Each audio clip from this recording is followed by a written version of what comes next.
వినాయకుడు అంటాడు. మనం ఏదైతే వరం కోరుకుంటామో దాన్ని వెంటనే సిద్ధింపజేస్తాడు కాబట్టి వరసిద్ధి వినాయకుడు అంటాం. వచ్చే నెలలో స్వామివారి యొక్క నవరాత్రోత్సవాలు కూడా ప్రారంభమవుతాయి. భాద్రపద మాస శుద్ధ చవితి అంటే ఇక్కడ కరెక్ట్గా 15 రోజులు సమయం ఉంది. 15 రోజుల తర్వాత స్వామివారు వాడవాడల వీధి వీధిలో ప్రతి అపార్ట్మెంట్లోని కూడా ఆయన వచ్చి మన పూజలు అందుకోవడానికి సిద్ధంగా ఉన్నాడు స్వామి.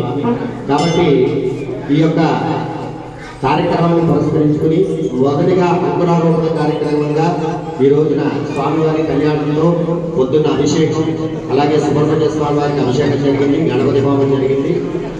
సాయంకాలం ఈ కళ్యాణం కూడా మరికొద్ది సేపట్లో ప్రారంభమవుతోంది. కావున మీ మనసులో ఏవైతే కోరికలు ఉన్నాయో అవన్నీ కూడా స్వామివారికి ఒకసారి కళ్ళు మూసుకుని స్వామివారి రూపాన్ని చూసి ఆ స్వామివారి యొక్క దివ్యమంగళ స్వరూపాన్ని మనసులో అనుకుని స్వామివారికి ఒకసారి మీ కోరికలన్నీ కూడా చెప్పుకోండి.